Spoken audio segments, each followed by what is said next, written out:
Hello friends, எல்லோருக்கும் வணக்கம். Welcome to young investor channel. Actually markets பார்த்துருப்பீங்க. ஸோ மார்க்கெட் இன்றைக்கும் பார்த்தீங்கன்னா பெருசான பெர்ஃபார்மன்ஸ் இல்லை. ஸோ ஆக்சுவலி ஒரு பாசிட்டிவ் ட்ரெண்ட் வந்துச்சு. நிஃப்டி 50 சென்செக்ஸ் வந்து ஒரு பாசிட்டிவ் ட்ரெண்ட் வந்துச்சு.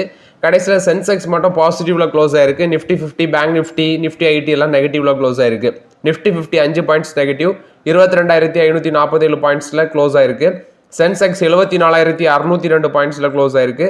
147 பாயிண்ட்ஸ் பாசிட்டிவ். நிஃப்டி பேங்க் 48,208 பாயிண்ட்ஸில் க்ளோஸ் ஆயிருக்கு. 43 பாயிண்ட்ஸ் நெகட்டிவ். நிஃப்டி ஐடி 39,131 பாயிண்ட்ஸில் இருக்கு. 315 points negative. FIs DS data எடுத்து பார்க்கும்போது எஃப்ஐஎஸ் 3,529 கோடிக்கு நெட் செல்லர்ஸாக இருந்திருக்காங்க. டிஎஸ் 3,030 கோடிக்கு நெட் பையர்ஸாக இருந்திருக்காங்க.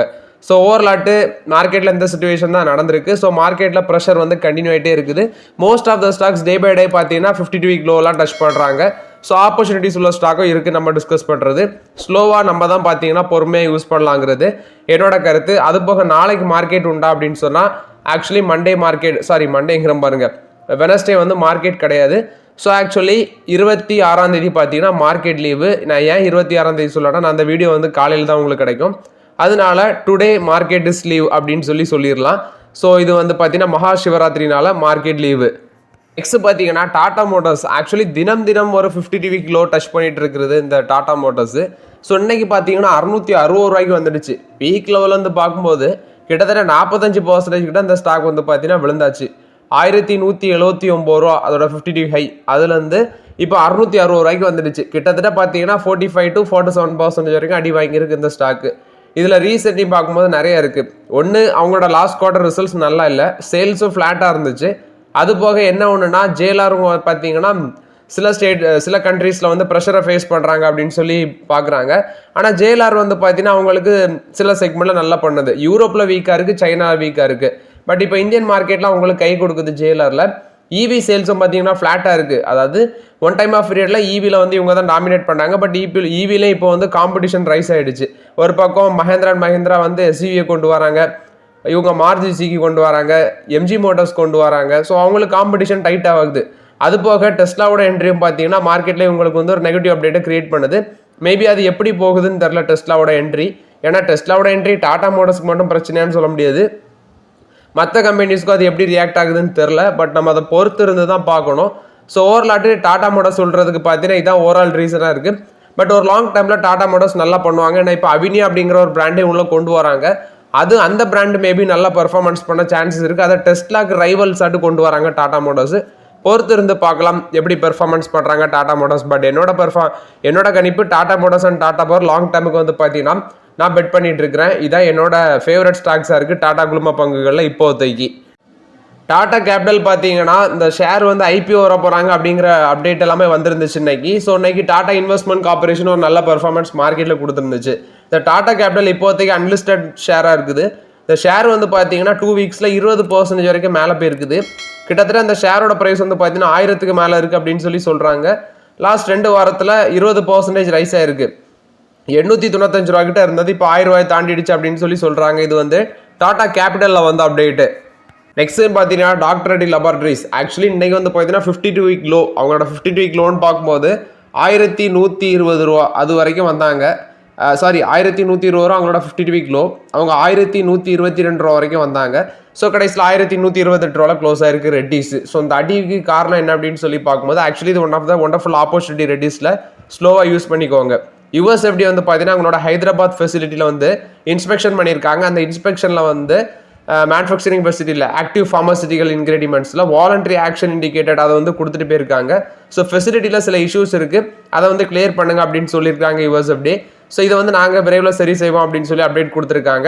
ஹைதராபாத்தில் பொல்லாராம் அப்படிங்கிற இடத்துல வந்து பார்த்தீங்கன்னா மேனுஃபேக்சரிங் ஃபெசிலிட்டியில் ஆக்டிவ் ஃபார்மசிட்டிக்கல் இன்கிரீடியன்ட் மேனுஃபேக்சரிங் ஃபெசிலிட்டியில் தான் இந்த இஷ்யூஸை ஃபவுண்ட் பண்ணி சொல்லியிருக்காங்க. ஸோ ஓவர்லாட் இது வந்து டாக்டர் ரெட்டி லெபார்டரிஸ்லாம் வந்த ஒரு சின்ன நெகட்டிவ் அப்டேட் தான், இதெல்லாம் பெருசாக இம்பாக்ட் ஆகாது. ஸோ ரெட்டிஸ் வந்து பார்த்தீங்கன்னா இன்னைக்கு 1122 வரைக்கும் வந்திருக்காங்க. 28ல் க்ளோஸ் ஆயிருக்கு. ஒரு நல்ல ஆப்பர்ச்சுனிட்டி தான், ஸ்லோவாக யூஸ் பண்ணிக்கோங்க ரெட்டிஸில். இது வந்து டாக்டர் ரெட்டி லெபார்டரிஸை பொறுத்த வரைக்கும் அப்டேட்டு. நெக்ஸ்ட் பார்த்தீங்கன்னா எம்ஜி மோட்டார்ஸ் வந்து அவங்களோட காமெட் வேரியண்ட்டில், அதாவது காமெட் அந்த காரில் வந்து பிளாக் ஸ்ட்ராம் அதை வந்து லான்ச் பண்ண இருக்கிறாங்க அப்படின்னு அப்டேட் கொடுத்துருக்காங்க. இது வந்து அவங்களோட ஃபர்ஸ்ட் பிளாக் காரை வந்து பார்த்தீங்கன்னா இவி செக்மெண்ட்டில் கொண்டு வராங்க. காமெட் பிளாக் ஸ்டார்ம் அப்படின்னு சொல்லி அப்டேட் கொடுக்குறாங்க. இது வந்து எம்ஜி மோட்டார்ஸ் கொடுத்த ஒரு பாசிட்டிவ் அப்டேட்டாக இருக்குது. அது போக மஹேந்திரா வந்து பார்த்தீங்கன்னா ஸ்கார்பியோ அதில் வந்து என் கார்பன் எடிஷன் அப்படிங்கிற ஒரு வெஹிக்கிளை கொண்டு வராங்க. இதோட ப்ரைஸ் வந்து 19.19 lakhs அப்படின்னு சொல்கிறாங்க. 19.19 lakhs என் கார்பன் எடிஷனில் வந்து கொண்டு வராங்க. இது கருப்பு கலரில் கொண்டு வராங்க ஸ்கார்பியோவை. புது எடிஷனாக இருக்குது. ஸோ ஓவர்லாட்டு இது வந்து பார்த்தீங்கன்னா எஸ்யூவி செக்மெண்ட்டில் வருது.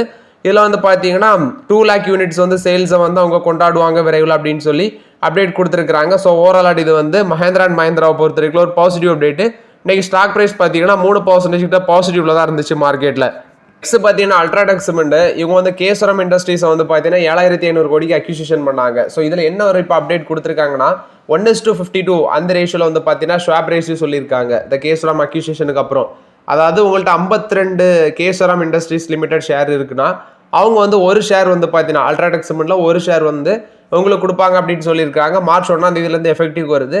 பட் ஷேர் ஹோல்டர்ஸ் எலிஜிபிலிட்டிக்கு அப்புறம் வந்து பார்த்தீங்கன்னா ரெக்கார்ட் டேட்லாம் அப்டேட் பண்ணணும்னு சொல்லி அப்டேட் கொடுத்துருக்காங்க. இது வந்து அல்ட்ராடெக் சிமெண்ட் கொடுத்த அப்டேட்டு. கேஸ்வரம் இண்டஸ்ட்ரீஸ் லிமிடெட்ல நீங்கள் 52 ஷேர் வச்சுருந்தீங்கன்னா உங்களுக்கு ஒரு அல்ட்ராடெக் சிமெண்ட் ஷேர் கிடைக்கும் அப்படின்னு சொல்லி அப்டேட் கொடுத்துருக்காங்க. நெக்ஸ்ட் அல்ட்ராடெக் சிமெண்ட் வந்து பார்த்தீங்கன்னா ஒயர் அண்ட் கேபிள் செக்மெண்ட் இந்த செக்மெண்ட்டுக்குள்ளே என்ட்ரி கொடுக்குறாங்க. ஸோ இதுக்கு வேண்டி நெக்ஸ்ட் 2 இயர்ஸில் கேபிட்டல் எக்ஸ்பெண்டிச்சருக்கு 1800 கோடி நாங்கள் ஸ்பெண்ட் பண்ணுவோம் அந்த ஒயர்ஸ் அண்ட் கேபிள் செக்மெண்ட்டில் அப்படின்னு சொல்லி. ஸோ அதுக்கு போர்டு இப்போ அப்ரூவல் கொடுத்துருக்காங்க இந்த செக்மெண்ட்டில் இன்வெஸ்ட்மெண்ட் பண்ணுறதுக்கு.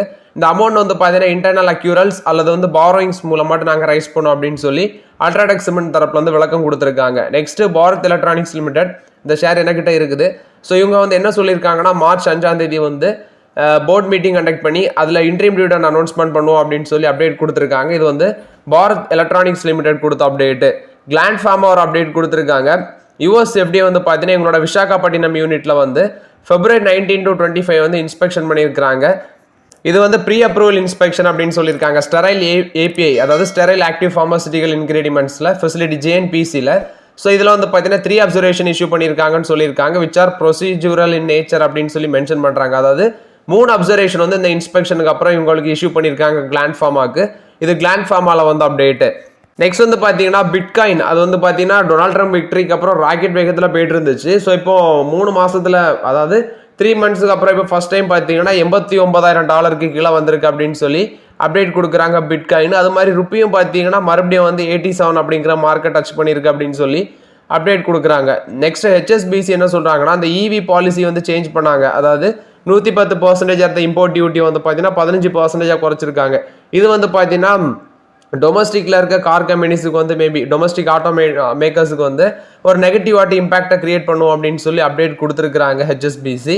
ஸோ இதுதான் என்னோட கருத்தாகவும் இருக்கும்னு நினைக்கிறேன். அதாவது என்னோட கருத்தும் இதுதான் மோஸ்ட்லி. பட் ஆக்சுவலி டெஸ்ட்ல எவ்வளோ பெர்ஃபார்மன்ஸ் பண்ணுது அதை வச்சு தான் இது வந்து நம்ம டொமஸ்டிக் கம்பெனிஸுக்கு எவ்வளோ நெகட்டிவ் அப்டேட் கிரியேட் ஆகுதுன்னு சொல்லி நம்ம கரெக்டாக சொல்ல முடியும். பட் இப்போ உடனே இது வந்து நெகட்டிவ் கிரியேட் பண்ணிடும்லாம் சொல்ல முடியாது. அதாவது டெஸ்ட்லா கார் எவ்வளோ இந்தியாவில் சேல்ஸ் ஆகுது அதால் நம்ம டொமஸ்டிக் கார் கம்பெனிஸ்க்கு எவ்வளோ அஃபெக்ட் ஆகுது அதெல்லாம் பார்த்து தான் சொல்ல முடியுமே தவிர இப்போ உடனே இதால் நெகட்டிவ் அப்டேட்டுன்னு சொல்லி உடனே சொல்ல முடியாது. ஸோ நம்ம வெயிட் பண்ணி தான் சொல்ல முடியும். பவர் மேக் ப்ராஜெக்ட்ஸ் இவங்களுக்கு வந்து 165 கோடி ஆர்டர் வின் பண்ணியிருக்காங்க. பாரத் ஹெவி எலக்ட்ரிகல்ஸ் லிமிடெட் வந்து கிடச்சிருக்கு அப்படின்னு சொல்லி சொல்கிறாங்க. Koderma thermal power station phase 2 EPC project. இது வந்து பார்த்தீங்கன்னா அந்த ஆர்டர் வந்து எக்ஸிக்யூட்டிவ் ஆகுறது 30 monthsல வந்து எக்ஸிக்யூட்டட் ஆகும் அப்படின்னு சொல்லி சொல்கிறாங்க. நெக்ஸ்ட் பார்த்தீங்கன்னா போரோசில் ரெனோவபிள்ஸ் இவங்க வந்து 18 கோடி இன்வெஸ்ட் பண்ணல கிளீன் மேக் என்வினோ எனர்ஜி சொல்யூஷன்ஸோட அக்யூசிஷனை கம்ப்ளீட் பண்ணியிருக்கிறோம் அப்படின்னு சொல்லி அப்டேட் கொடுத்துருக்காங்க. அப்ராக்சிமேட்டாக சொல்லணும்னா 17.83 crores 14.26 crore ஷேர் அப்படின்னு சொல்லி அப்டேட் கொடுத்துருக்காங்க. இது வந்து பார்த்தீங்கன்னா அக்யூசிஷனை கம்ப்ளீட் பண்ணியிருக்காங்க 49% ஸ்டேக்கு. அது போக கோஃபோர்ஜி பென் அப்டேட் கொடுத்துருக்காங்கன்னா நாங்கள் வந்து மார்ச் 4ஆம் தேதி ஸ்டாக் ஸ்ப்ரெட் குறித்து போர்ட் மீட்டிங்கில் முடிவு எடுக்க போகிறோம் அப்படின்னு சொல்லி அப்டேட் கொடுத்துருக்காங்க கோஃபோர்ஜி பார்க்கும்போது ஒரு ஷேரே 7595 ரூபா கிட்ட இருக்குது. இதோட பிலாம் பார்க்கும்போது 60 ரூபாய்க்கு பி வந்து பார்க்கும்போது 60 times மேலே இருக்குது. ஸோ இப்போதைக்கு இதெல்லாம் டச் பண்ண முடியாது. பட் ஆல்ரெடி வச்சுருக்கோங்கன்னா ஹோல்ட் பண்ணுங்கள். மார்ச் 4ஆம் தேதி உங்கள் ஸ்டாக் ஸ்ப்ரெட் குறித்து முடிவெடுக்க போகிறாங்க அப்படின்னு சொல்லி அப்டேட் கொடுத்துருக்குறாங்க. நெக்ஸ்ட் பார்த்தீங்கன்னா ஆக்சிஸ் பேங்க் கொடுத்த அப்டேட்டு. ஆக்சிஸ் பேங்கோட ஒரு சப்சிடரி தான் ஆக்சிஸ் ஃபினான்ஸ் லிமிடெட். இவங்க வந்து அந்த கம்பெனியில் மெஜாரிட்டி ஆஃப் த ஸ்டேக் வந்து பார்த்தீங்கன்னா விற்க போகிறாங்க அப்படின்னு சொல்லி அப்டேட் கொடுத்துருக்காங்க. அதோட வேல்யூஷன் $1 billion $900 million வரைக்கும் வேல்யூஷன் சொல்கிறாங்க. இந்த வேல்யூக்கு வந்து பார்த்தீங்கன்னா டைல்யூட் பண்ணுவோம் அப்படின்னு சொல்லி சொல்கிறாங்க. ஆக்சிஸ் பேங்கோட சப்சிடரி ஆக்சிஸ் ஃபினான்ஸ் லிமிடெட்டில் இந்த ஸ்டேக் சேல் பண்ண போகிறோம்னு சொல்லி ஆக்சிஸ் பேங்க் தரப்பில் வந்து அப்டேட் கொடுக்குறாங்க. அது போக ஆக்சிஸ் ஃபினான்ஸ் வந்து பார்த்தீங்கன்னா சொன்ன மாதிரி இவங்களோட சப்சிடரி கொலாட்ரல் லோன்ஸு, நெக்ஸ்ட் வந்து corporate loans, real estate financing இதெல்லாமே பார்த்தீங்கன்னா இவங்க ப்ரொவைட் பண்ணுறாங்க. இது வந்து ஆக்சிஸ் ஃபினான்ஸ் கொடுத்த அப்டேட்டு. நெக்ஸ்ட் மார்க்கெட்டில் இன்னைக்கு ஃப்ரெஷ் 52 வீக் லோ அடித்த பங்குகள் டாடா கெமிக்கல்ஸ் 824 போச்சு. அது போக அப்பல்லோ டயர்ஸ் 398 ரூபா ஃப்ரெஷ் 52 வீக் லோ. நிக்காமல் அது வந்து 52 வீக் லோ 1597 ரூபா. பஜாஜ் எலக்ட்ரிகல்ஸ் 616 ரூபா 52 week low fresh 52 week low. அது போக Alembic pharmaceuticals, Motherson Sumi wiring, team lease service limited, Tata motors, star health and allied insurance, AII engineering limited, Cera sanitary ware limited, Kajaria ceramics limited, PI industries limited இது எல்லாமே இன்னைக்கு வந்து மார்க்கெட்டில் fresh 52 week low touch பண்ணியிருக்குது. So இதில் வந்து ஏதாவது stock நல்ல ஸ்டாக் இருந்தால் ஸ்லோவாக யூஸ் பண்ணிக்கோங்க, பல்க் பையிங் அவாய்ட் பண்ணுங்கள். அது போக இன்னைக்கு மார்க்கெட்டில் Indian Overseas Bank, Central Bank of India, Punjab and Sind Bank, UCO Bank இது எல்லாமே மார்க்கெட்டில் ஒரு 4 to 3% மேலே இருந்துச்சு. பாசிட்டிவ் ட்ரெண்டில் ட்ரேட் ஆகினாங்க. இதுக்கு ரீசன் என்னென்னு பார்த்தீங்கன்னா அந்த ப்ரைவேட்டைசேஷன் ப்ராசஸில் கவர்மெண்ட் வந்து பார்த்தீங்கன்னா இதில் ஸ்டேக்கை வந்து குறைக்க இருக்கிறாங்க அப்படிங்கிற ஒரு அப்டேட் வந்துருந்துச்சு. அந்த அப்டேட் வச்சு பார்த்தீங்கன்னா இன்றைக்கி இந்த ஸ்டாக் ப்ரைஸ் எல்லாமே மேலே போயிருந்துச்சு. அதாவது இதில் வந்து ஷேர் ஹோல்டிங் வந்து குறைக்கிறது கவர்மெண்ட் முடிவெடுத்திருக்காங்க அப்படிங்கிற அப்டேட்டில் வந்து இந்த ஸ்டாக் எல்லாமே ஸ்டேக் சேல் ரிப்போர்ட் அப்படிங்கிற அப்டேட் வந்ததுனால இந்த ஸ்டாக் எல்லாமே மேலே போயிருந்துச்சு. நெக்ஸ்ட் பார்த்தீங்கன்னா யூனிலீவரில் வந்து அப்டேட். யூனிலீவரோட சிஓட் இருந்த ஹின்ஸ்கியூ மேசர் இவர் வந்து பார்த்தீங்கன்னா ஸ்டெப் டவுன் ஆகுறாரு. இவர் வந்து பார்த்தீங்கன்னா ஜூலை 2023 வந்து சிஓட் வந்திருக்காரு யூனிலீவருக்கு. பட் இப்போ இதுலேருந்து வெளியே போகிறாரு. இதுக்கு பதிலாக ஃபெர்னாண்டஸ் வந்து பார்த்தீங்கன்னா சிஓட் வந்து சார்ஜ் எடுக்கிறாங்க. பட் ஆக்சுவலி இவர் வந்து மே 31 தான் லீவ் ஆகுறாரு. அதுக்கப்புறம் தான் பார்த்தீங்கன்னா இந்த ஃபெர்னாண்டஸ் வந்து சிஓட் பதவியேற்பாங்க. ஸோ ஓவர்லாட் இது வந்து யூனிலீவரில் வந்து update. So okay friends, actually இந்த வீடியோவில் சில இம்பார்ட்டன்ட் அப்டேட்ஸ் எல்லாமே டிஸ்கஸ் பண்ணோம். அந்த வீடியோ உங்களுக்கு பயனுள்ளதாக இருக்கும்னு நினைக்கிறேன். பயனுள்ளதாக இருந்துச்சுன்னா லைக் பண்ணுங்கள், சப்ஸ்கிரைப் பண்ணுங்கள், கமெண்ட் பண்ணுங்கள். Okay friends, thank you. நாளைக்கு மார்க்கெட் லீவு. ஸோ யாருமே தயவுசெய்து நாளைக்கு மார்க்கெட் உண்டு அப்படின்னு சொல்லி நினச்சிடாதீங்க. நாளைக்கு மார்க்கெட் லீவு.